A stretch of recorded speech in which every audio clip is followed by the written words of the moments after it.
Hello दोस्तों, आ चुका है एक नई वीडियो वापस। इस वीडियो में हम बात करने वाले हैं दोस्तों, कई बार ऐसा होता होगा कि आपका नंबर जो है बंद हो जाता होगा किसी रीजन की वजह से, या तो बहुत सारे रीजन रहते हैं, जैसा कि फॉर एग्जांपल आपने कई महीनों तक अपने फ़ोन में रिचार्ज नहीं कराया, यानी कि घुमा फिरा के आपने इन एक्टिव नंबर को किस तरह से आप चालू करवा सकते हैं। बहुत सारे रीजन से आपके कई बार ऐसे सिम कार्ड होते हैं, जैसा कि फॉर एग्जांपल आपने कई महीने से अपने फ़ोन में रिचार्ज नहीं कराया, जिसकी वजह से आपका नंबर जो है कंपनी के जरिए उसको डीएक्टिव कर दिया जाता है, जिसके जरिए आप सोचते हैं हम इस नंबर को वापस कैसे पाएं। दूसरा नंबर, अगर दूसरा कंडीशन क्या है, अगर आप कोई सा सिम कार्ड इस्तेमाल कर रहे हैं और वो नंबर जो है किसी और के नाम से, आपका फ़ोन खो गया फिर सिम कार्ड खो गया, तो उसको निकालने के लिए आपको पता नहीं कि वो नंबर किस नाम से है, तब उसको निकालने के लिए आप बहुत सारी कोशिश कर लेते हैं कि वो नंबर दूसरे के नाम रहता है, तो आप उस नंबर को नहीं निकाल पाते। लेकिन इन सब सारी समस्याओं का समाधान लेके आ चुका हूँ इस वीडियो में। बने रहो लास्ट तक, आपको पूरा ए टू जेड समझाने वाले हैं कैसे आप इनएक्टिव नंबर को, या फिर खोया नंबर किसी अदर के नाम से है तो कैसे आप अपने नंबर को वापस, कोई भी सा भी नंबर हो अगर आप लेना चाहें तो ले सकते हैं। बने रहे इस वीडियो में पूरा लास्ट तक। चलिए फिर आगे बढ़ते हैं इस वीडियो में।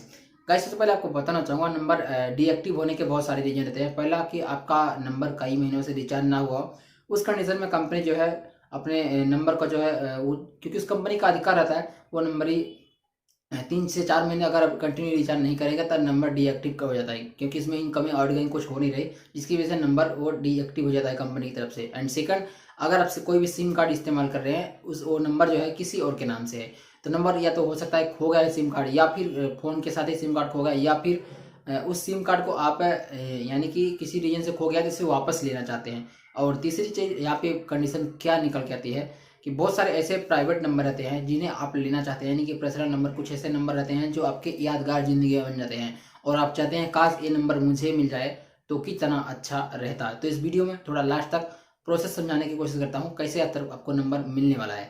तो सबसे पहली बात, आपको ये चीज़ें ध्यान में रखनी है। मैं जो चीज़ आपको समझाऊंगा अच्छी तरीके से सुनना है। पहली बात, आपको जिस सर्कल का जो सिम कार्ड है, एंड देन आपको ये चीज़ें ध्यान में रख लेनी है, जिस सर्कल का सिम कार्ड है और किस कंपनी का सिम कार्ड था पहला नंबर, यानी कि जब वो फर्स्ट टाइम वो सिम कार्ड निकला था तो वो किस कंपनी का था। जैसे कि ये सीरीज होता है, गुजरात का अगर सिम कार्ड है और वोडाफोन आइडिया का था, तो हालांकि दोनों अभी मर्ज हो चुके हैं, वी वोडाफोन आइडिया जो वी मिल के बन चुकी है, तो उस कंडीशन में आपको क्या करना पड़ेगा।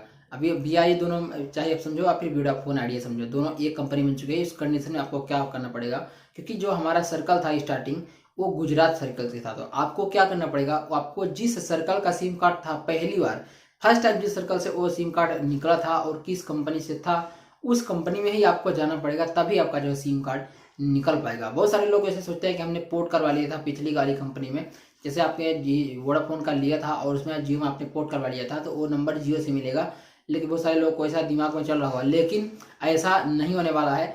फर्स्ट टाइम आप वो नंबर जिस कंपनी द्वारा निकाला गया था, जिस कंपनी के जरिए उस कंपनी को सेल किया गया था, यानी कि कस्टमर को, उसी का जो कंपनी के जरिए आप उस नंबर को पा सकते हैं। अब कंडीशन क्या है पहले आपको समझनी है। पहली बात, आपको नंबर 3-4 महीने से ज़्यादा डीएक्टिव होना चाहिए, यानी कि उस नंबर पे वो नंबर चालू नहीं रहना चाहिए 3-4 महीने तक। जैसे आपका जो नंबर बंद होता है इसके बाद 2-3 महीने तक या अभी महीने पर वो नंबर एक्टिव नहीं होना चाहिए। उन कंडीशन में क्या करना चाहिए, नंबर किसी भी हाल में अगर आप लेना चाहते हैं तो वो नंबर कुल मिला के आपको एक्टिव नहीं होना चाहिए। अगर वो नंबर एक्टिव रहेगा किसी और के पास, तब आपको वो नंबर कभी भी किसी भी हालत में नहीं मिलने वाला है, चाहे आप कितनी भी कोशिश कर लो। इस कंडीशन में आपको क्या करना पड़ेगा, नंबर हालांकि जब आप लेना चाहें तो एक कोशिश कर लें, कैसे करेंगे, मतलब कंफर्मेशन उस नंबर पर फ़ोन करते रहना है। अगर आपका नंबर डीएक्टिव बताता है तो उस कंडीशन में आपको बता चुका हूँ जिस कंपनी का सिम कार्ड था, यानी कि एयरटेल का था तो एयरटेल का किस सर्कल का सिम कार्ड था, जैसे मध्य प्रदेश का था या फिर उत्तर प्रदेश का था या फिर गुजरात सर्कल का था, तो उस कस्टमर केयर में फ़ोन करके बार कंफर्म वगैरह करना चाहे तो कर भी सकते हैं, लेकिन उसमें से ज़्यादा बेनिफिट आपको नहीं मिलने वाला है। इसके लिए आपको सर्विस सेंटर, वो आपको स्टोर रूम पे जाना होगा जिस कंपनी का स्टोर है, यानी कि वोडाफोन आइडिया का या फिर एयरटेल का सिम कार्ड था, उस स्टोर पे जाना पड़ेगा। आपको छोटे स्टोर विजिट नहीं करना है, क्योंकि छोटे स्टोर वाले आपको किसी भी तरह की ये सहायता नहीं करने वाले हैं।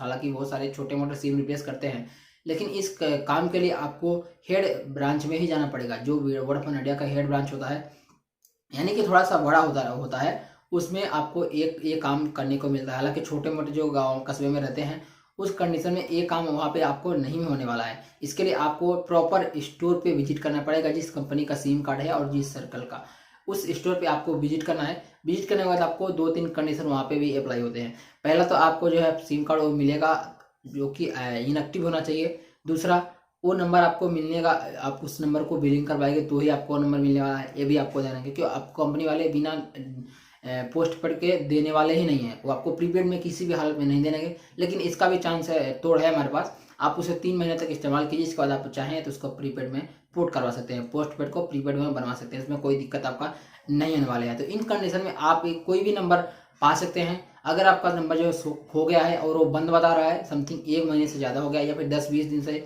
ज़्यादा हो गया है, तो उस कंडीशन में आपका नंबर जो है जिस सर्कल का था और जिस कंपनी का पहली बार लॉन्च हुआ था, उस कंपनी में आपको उसी सर्कल में जाना है और आपको वहाँ से नंबर 100% मिल जाएगा। लेकिन आपको मिलेगा पोस्ट पेड में, प्रीपेड में ही किसी भी हाल में नहीं मिलने वाला है। चाहे आप कितनी भी कोशिश कर लो, वो कंपनी वाले आपको ये नंबर देंगे ही नहीं, देंगे तो पोस्ट पेड में देंगे। हालांकि मैं आपको बता दूं, मैं 2 दिन पहले अभी आइडिया के या फिर मानो वोडाफोन आइडिया के स्टोर में विजिट किया था। वहाँ पे मुझे सारी एक कंडीशन बताई गई है, कुछ हालांकि कुछ बताई गई है, यानी कि उनकी तरफ से कुछ बताया गया, लेकिन ये सारी कंडीशन वो लोग ऐसा करते हैं जानबूझ के। ऐसा रहता नहीं कंपनी की तरफ से कि आपको पोस्ट पेड ही लेना है, लेकिन वो लोग अपने बेनिफिट के लिए ऐसा करते हैं, मेरे हिसाब से ऐसा लगता है।